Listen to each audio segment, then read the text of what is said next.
Can you tell us a bit about the College Autism Network? So I'm the executive director of CAN, as we call it.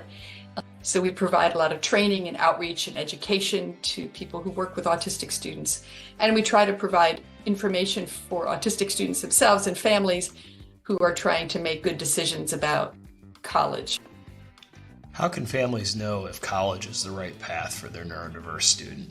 Well, that's a big question, because I don't think that college is the right path for everybody, but I do think that we live in a society where it has been presented as such. I think that college readiness is a huge issue in this decision-making process. Everybody gets really caught up in the college choice itself, but they really need to back up and think about what it means to be living independently on a college campus. One of the things that I would often tell parents during orientation sessions, when I would talk to the parents and the students were off doing something else, was a college is an unsupervised environment, right? There is easy access to alcohol and other substances and easy access to sex. It's a big shift when students start at college, and they have to have some degree of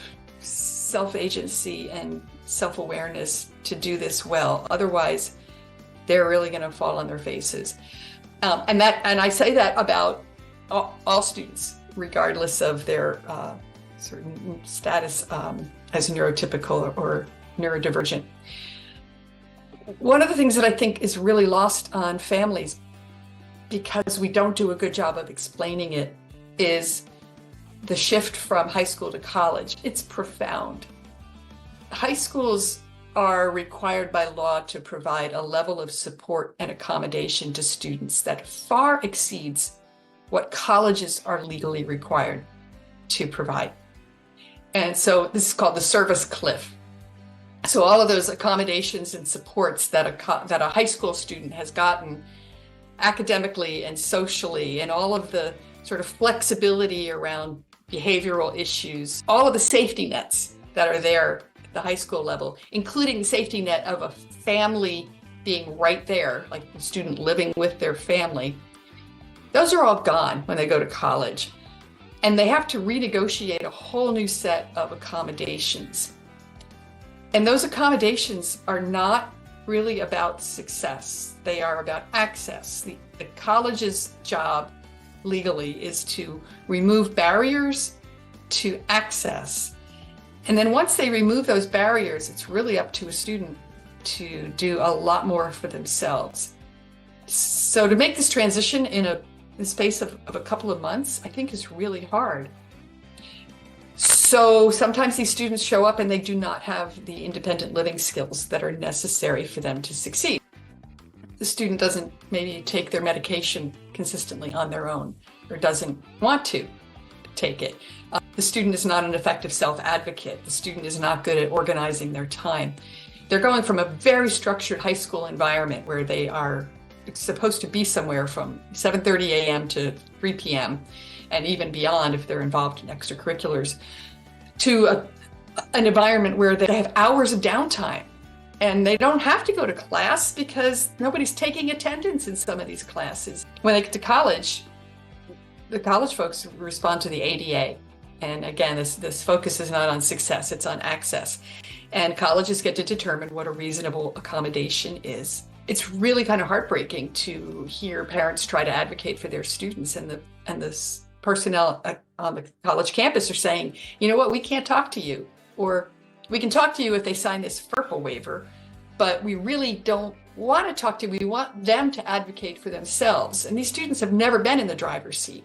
They've been maybe not even in the passenger seat. They've been like in the back seat, just kind of going along for the ride. And now you're putting them behind the wheel, and you expect them to be able to drive. And a college can say, yes, we understand that your son would do better if he had a personal care assistant with him all the time, but we are not going to provide that.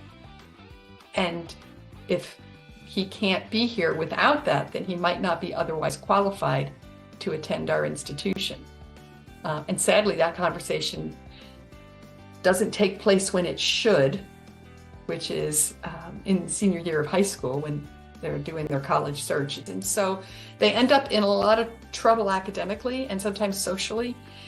And the stakes are huge. Stakes are really high. Thousands of dollars have been spent on that first semester of tuition and room and board.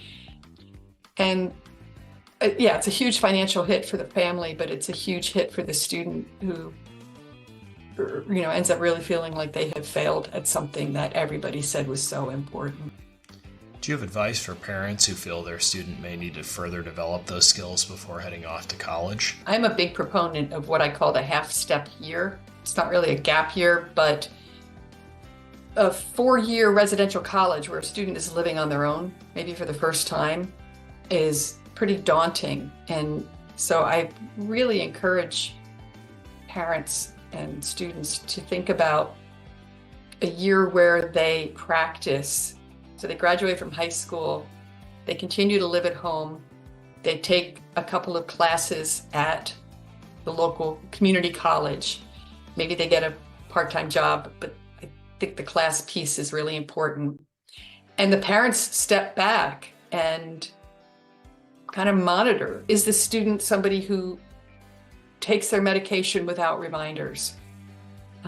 Is this a student who can organize themselves time-wise when they know they have a 10 o'clock class? Can they get their act together and get out the door in time to get to that class? Basic executive function skills. Can they keep track of assignments, right? So can they keep track of those things on their own? Can they advocate for themselves? Can they comfortably approach a professor and say, I need some help with this. I don't understand this concept. So can they do all of those things while the parent is there providing something of a safety net? And in the process, the student's building confidence and building skills and earning some academic credits. And then I think this next step into a 4-year residential experience, a live away from home experience, is going to be a lot more successful. So it's really about kind of practicing those skills and those executive function skills. Not every student's going to have them.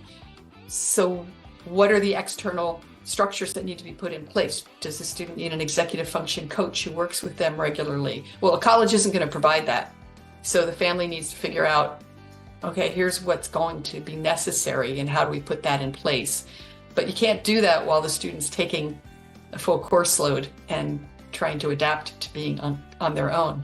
And I can't emphasize the medication piece enough. I've just seen a lot of students who decide that they don't want to take the medication that they've been on for years.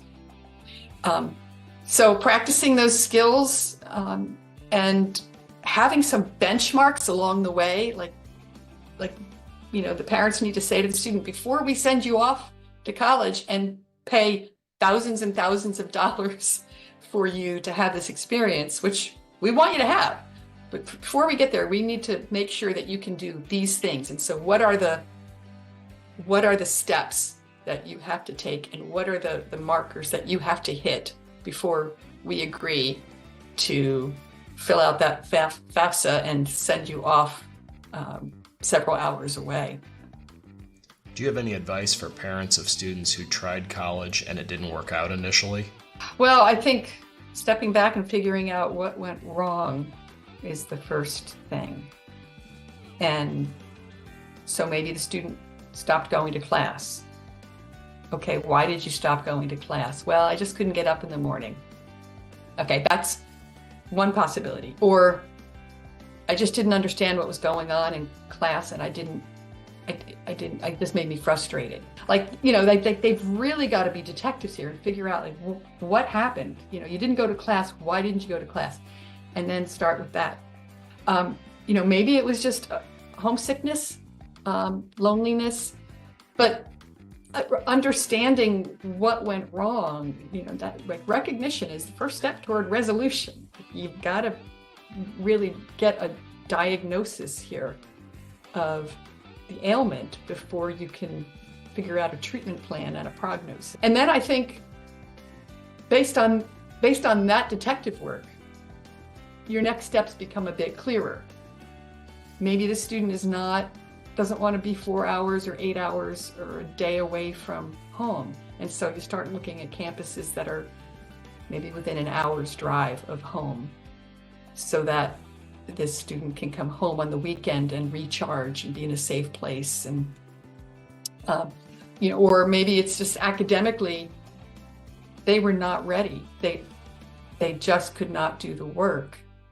But because they were propped up in some ways in high school and given a whole lot of modifications, their academic deficiencies were passed over.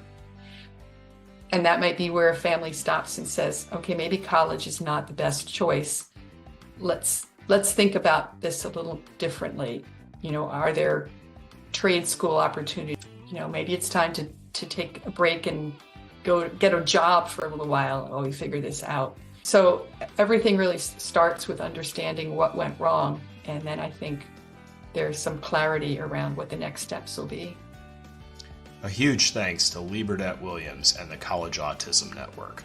Find more information at collegeautismnetwork.org, and remember to subscribe to this channel for more great content from inclusive academia.